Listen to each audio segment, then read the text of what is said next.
बिस्मिल्लाहिर्रहमानिर्रहीम। तो introduction of natural product में आज हम देखेंगे major classes of natural product, यानी कि जो नेचुरल प्रोडक्ट है उनको क्लासेस में डिवाइड किया गया है। तो उसकी जहाँ से हम नेचुरल प्रोडक्ट लेते हैं उसकी जो मेजर क्लासेस हैं वो कौन सी हैं ये बताया हुआ है। तो जैसे कि जैसे हमारी क्लासेस बनी होती है ना, जैसे कि सेक्शंस बने होते हैं, इसी तरह जहाँ से हम नेचुरल प्रोडक्ट ऑब्टेन करते हैं तो उनको भी क्लासेस में डिवाइड किया होता है। यानी कि जो कुछ नेचुरल प्रोडक्ट हम कुछ और चीज़ों से लेंगे और कुछ नेचुरल प्रोडक्ट जो हम डिफरेंट मतलब कि स्पीशीज़ से लेंगे, ठीक है। जैसे कि कुछ हम ले रहे होते हैं एनिमल से, यानी कि कुछ ले रहे होते हैं प्लांट से।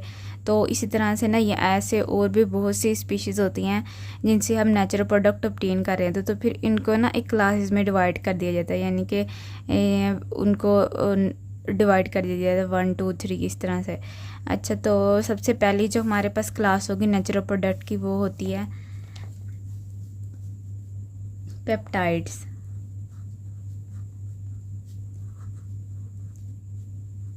पेप्टाइड्स क्या है हमारे पास, इससे हम नेचुरल प्रोडक्ट ऑब्टेन करते हैं। और इसमें और भी सब डिवाइड किया होता है इसको, मतलब कि इसमें और भी चीज़ें होती हैं पेप्टाइड्स में। जब हम इसको फर्दर स्टडी करेंगे तो हमें पता चलेगा। अच्छा, पेप्टाइड्स में ये बेसिकली किस चीज़ पे पेप्टाइड्स इंक्लूड होता है, इसमें अमाइनो एसिड्स होते हैं, ठीक है, अमाइनो एसिड्स। पेप्टाइड्स के बाद होता है विटामिन्स। विटामिन्स जो होते हैं उससे हम नेचुरल प्रोडक्ट ऑब्टेन करते हैं। और फिर फैट्स एंड ऑयल से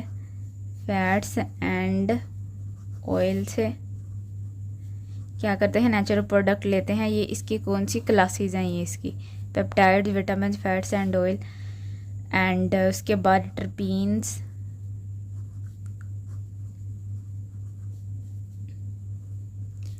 और इसका टर्पिनॉइड्स भी कहते हैं, टर्पिनॉइड्स, ठीक है। टर्पीन्स, टर्पिनॉइड्स और स्टीरॉयड 5th नंबर पे है स्टीरॉयड। एंड 6th नंबर पे हम ले लेते हैं एल्कालॉइड, ठीक है। और लास्ट वन है फिनोलिक कंपाउंड।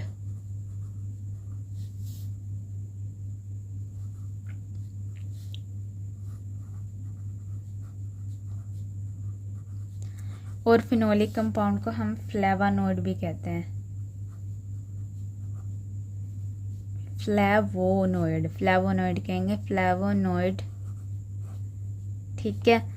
अब पेप्टाइड्स होंगे और विटामिन्स, फैट्स एंड ऑयल्स, ये क्या हैं, क्लासेस हैं। और फिर टर्पीन्स, स्टीरॉयड, एल्कालॉइड, फिनोलिक कंपाउंड। अब आप लोगों ने इनके बारे में तो सुना होगा, ये तो कॉमन सी है ना, विटामिन्स, फैट्स एंड ऑयल। लेकिन टर्पीन्स, स्टीरॉयड्स, एल्कालॉइड्स ये जो होते हैं ना, फिनोलिक कंपाउंड ले, तो ये आगे हम इनको स्टडी करेंगे तो हमें पता चलेगा कि इनमें होता क्या, कैसे हम इन क्लासेस से नेचुरल प्रोडक्ट को लेते हैं, ठीक है। उसकी सिंथेसिस बताई जाएगी, उसका आगे सारा प्रोसीजर बताया जाएगा।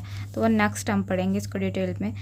अब ये जो होते हैं ना, इन सब में क्या चीज़ नहीं होती, ये ना कौन सी चीज़ इनमें इंक्लूड नहीं होती, दे डज नॉट इंक्लूड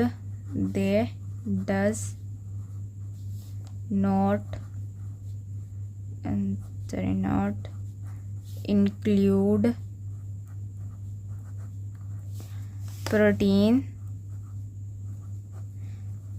अब ये जो मैंने क्लासेस लिखवाई हैं नेचुरल प्रोडक्ट की, इनमें हमें क्या चीज़ नहीं मिलती, मतलब कि इसमें क्या चीज़ इंक्लूड नहीं होती। पर सबसे पहली चीज़ जो इसमें नहीं पाई जाती, प्रोटीन। फिर क्या इसमें नहीं पाया जाता, कार्बोहाइड्रेट।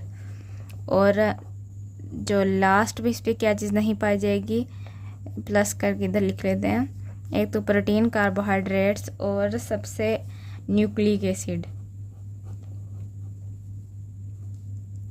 न्यूक्लिक एसिड जो होता, न्यूक्लिक क्या एसिड जो होता है ना, ये होता है लार्ज बायोमोलिक्यूल होता है, ठीक है।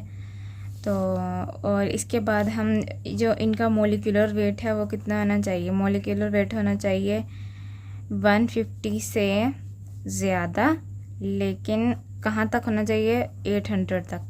150 से लेके 800 तक होना चाहिए। 150 से ज़्यादा होना चाहिए, 800 से कम होना चाहिए मोलिकुलर वेट। और इसे हम कैलकुलेट करेंगे AMU में। AMU क्या होता है, एटॉमिक मास यूनिट, ठीक है। और ये स्मॉल मॉलिक्यूल्स के लिए होता है, स्मॉल मॉलिक्यूल। बस आज के लिए ये कुछ था, हमने आज इसकी क्लासेस को डिस्कस किया। और ये किस चीज़ पर इंक्लूड नहीं होता, प्रोटीन, कार्बोहाइड्रेट, न्यूक्लिक एसिड पर। और इनका मोलिकुलर वेट क्या होता है, 150 से 800 AMU। ये 3-4 चीज़ें थी। ओके, अल्लाह हाफिज़।